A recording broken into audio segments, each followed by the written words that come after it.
Assalamualaikum warahmatullahi wabarakatuh. Perkenalkan, nama saya Bagus Salam. Di sini saya akan menjelaskan mengenai tugas besar sistem penyediaan air minum selama saya 1 semester. Oke, model yang pertama. Nah, di sini ada agenda-agenda apa saja yang akan saya jelaskan selama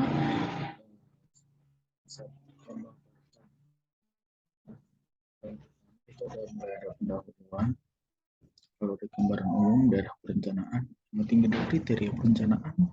Yang keempat, perencanaan penyediaan air minum, dan yang kelima, perencanaan unit air minum, dan yang keenam adalah perencanaan jaringan distribusi. Oke, mulai dari yang pertama itu pendahuluan.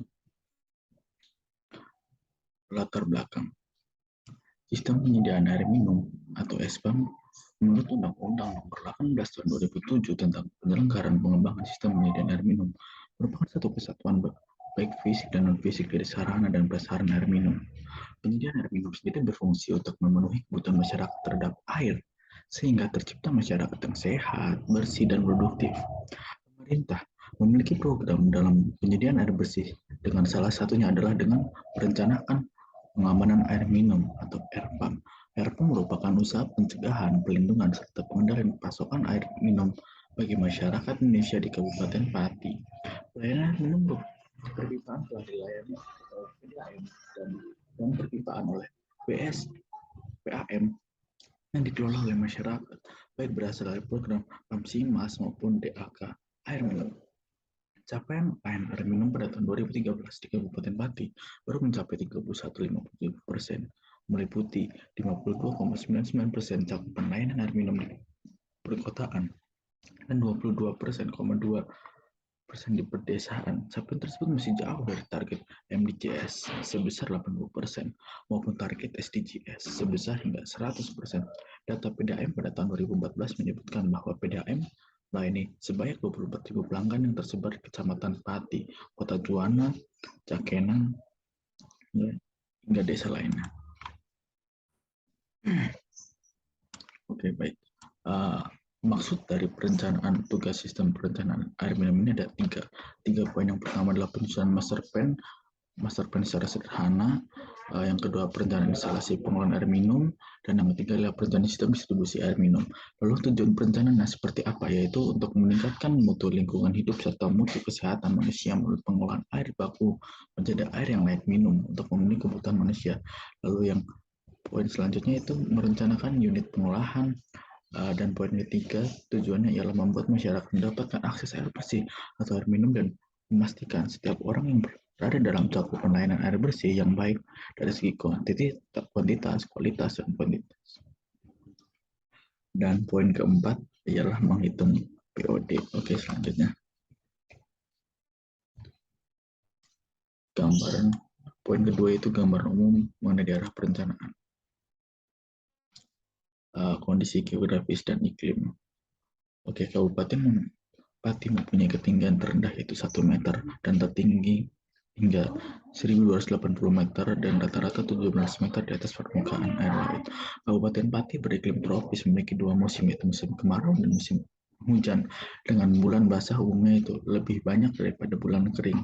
Suhu udara terendah di kabupaten ialah 23 derajat Celcius dan suhu tertingginya ialah 39 derajat Celcius. Rata-rata curah hujan di Kabupaten Pati di tahun 2012 ialah sebesar 192 dengan 60 hari hujan selama setahun. Kecamatan Pati sebagai pusat ibu kota kabupaten memiliki curah hujan 1231 hari sebanyak 132.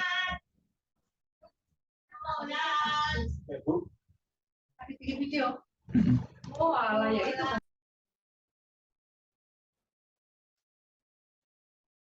Oke. Selanjutnya itu tentang kependudukan.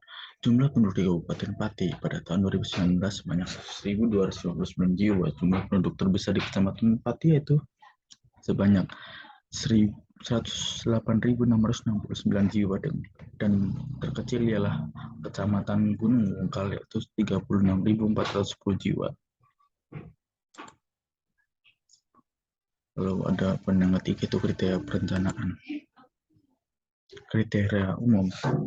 Perencanaan sistem penyediaan air minum atau SPAM memerlukan beberapa kriteria desain yang dapat dijadikan sebagai dasar dan acuan dalam perencanaan. Kriteria perencanaan pada suatu wilayah menyesuaikan dengan kondisi daerah perencanaan.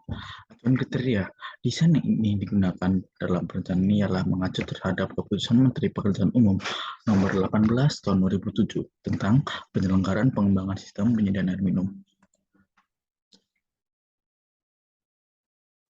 Lalu ada kriteria teknik. Berdasarkan Peraturan Pekerjaan Umum Nomor 18 Tahun 2007, sasaran dan prioritas penanganan. Sasaran pelayanan pada tahap awal prioritas harus ditunjukkan pada daerah dengan kepadatan penduduk yang tinggi dan belum mendapatkan pelayanan air minum. Setelah itu, pelayanan diarahkan dengan daerah pengembangan sesuai dengan perencanaan induk kota. Lalu poin yang kedua ada strategi penanganan. Untuk mendapatkan perencanaan yang optimum, maka strategi pemecahan permasalahan dan pemenuhan kebutuhan air di suatu kota diatur sebagai 4 poin ini. Poin yang pertama itu pemanfaatan air tanah dangkal yang baik. Lalu poin yang kedua ya pemanfaatan kapasitas belum terpakai atau idle capacity. Lalu poin yang ketiga pengurangan jumlah air tak berkening atau ATR. Dan poin yang keempat ialah pembangunan baru atau meningkatkan produksi dan perluasan sistem. Lalu poin yang ketiga dari kriteria teknik ini adalah kebutuhan air. Kebutuhan air ini ditentukan berdasarkan ada proyeksi penduduk, pemakaian air, dan ketersediaan air. Ada perencanaan penyediaan air minum. Kondisi existing.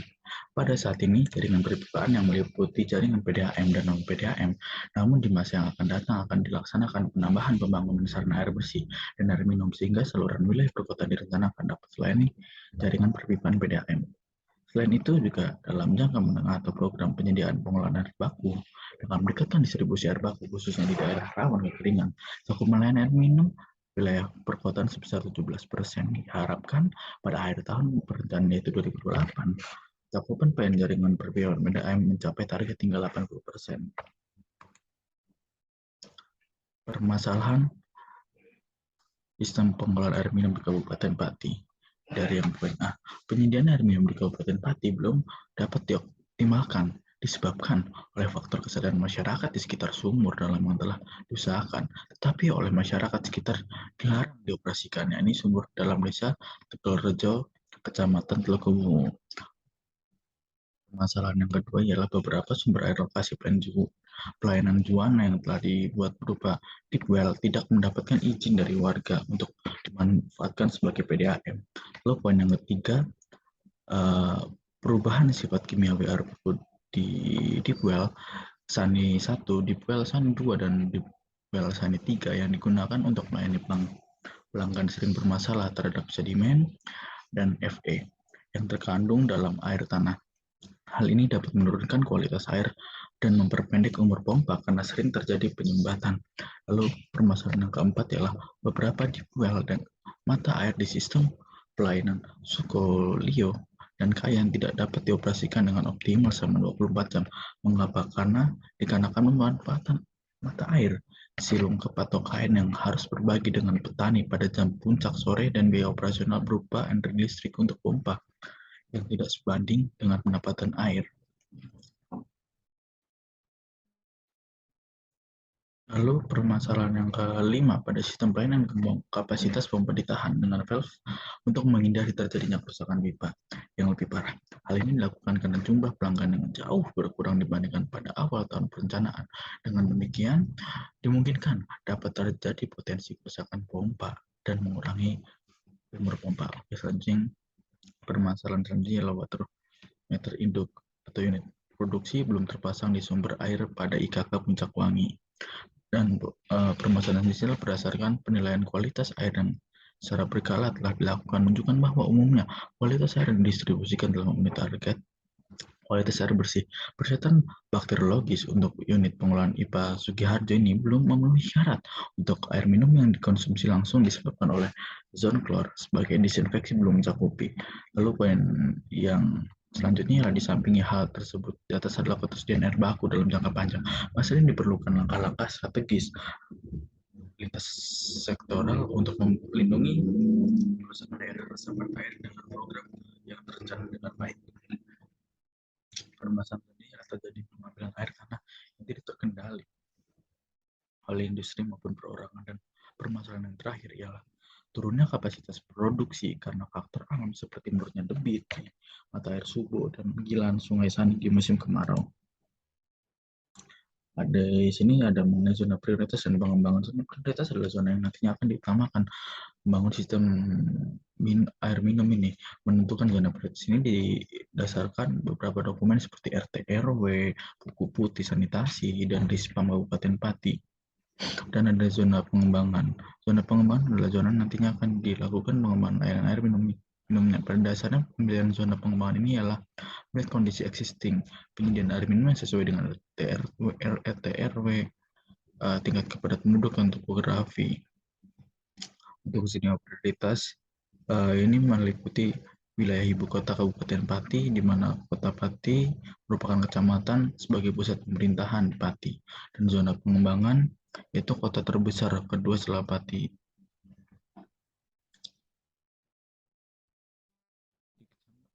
yaitu di Kecamatan Juwana. Ya, proyeksi penurunan proyeksi kebutuhan air. Metode yang digunakan untuk menghitung proyeksi penduduk dan proyeksi kebutuhan air ini adalah metode geometrik. Mengapa demikian? Karena metode ini mendapatkan hasil standar deviasi yang paling kecil, sehingga ini mendekati dengan angka kemungkinan. Jadi selanjutnya perencanaan unit air minum. Ini adalah proses-proses di mana proses dari unit ke unit hingga menghasilkan air, dari danau ke intake ke screen ke bak pengumpul, koagulasi, flokkulasi, sedimentasi, filtrasi, desinfeksi, dan reservoir. Mengapa demikian saya memasukkan screen dan bak pengumpul? Dikarenakan untuk dari screen sendiri ini menyisihkan sampah-sampah yang besar yang didapatkan dari danau. Setelah itu baru dikumpulkan di bak pengumpul ini sehingga dapat diproses menggunakan koagulasi dan flokkulasi.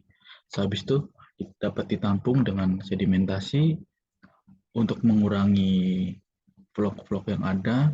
Nah, sehabis itu mendapatkan proses filtrasi dan proses air beri disinfeksi berupa tawas dan lari ke reservoir. Oke, selanjutnya yaitu sumber dan karakter air baku. Di sini saya mendapatkan danau tipe A dengan karakteristik air baku yaitu berupa warna 100 PTCO dan bahan organiknya yaitu 100 mg liter per km. Dan hasil removalnya dari proses di atas ialah dari koagulasi, flokkulasi. Di sini mengurangi 75% dan 30% bahan organik. Lalu di sedimentasi ini tidak terjadi ada pengurangan bahan organik, sehingga hanya warna saja yang mendapatkan respon paling besar, sehingga mencapai angka 90%. Dan filtrasi sama seperti sedimentasi, tidak mengurangi proses bahan organik, tidak mengurangi bahan organik, dan desinfeksi mengurangi bahan organik. Namun untuk warna tidak, sehingga angka ini sudah sangat sesuai dengan baku mutu.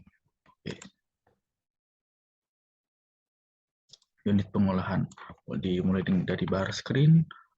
Untuk intinya bar screen ada bak pengumpul, lalu ada koagulasi, ada flokkulasi, ada sedimentasi, ada filtrasi, dan disinfeksi yang sudah dipaparkan di awal. Ini merupakan prosesnya dari danau lalu ditampung reservoir untuk memompa ke bak pengumpul. Dari bak pengumpul ini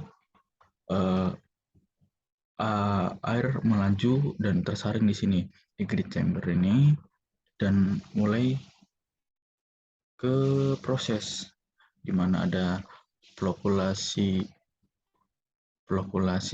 terus di sini ada proses sedimentasi, di sini ada proses filtrasi, dan disinfeksi.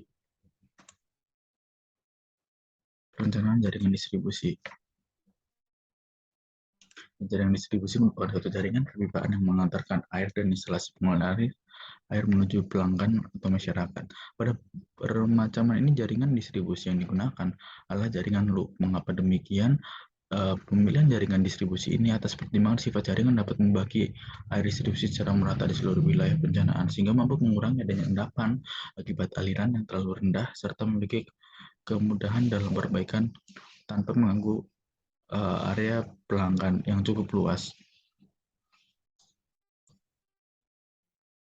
Ya, yang saya gunakan ialah yang saya rencanakan adalah ke Kecamatan Pucuk Wangi. Mengapa demikian? Karena lokasi danau ialah di sini. Karena untuk zona prioritas itu tidak ada danau, saya menggunakan daerah Pucuk Wangi. Dan saya buat loop, yaitu memutar hingga balik ke sini. Oke.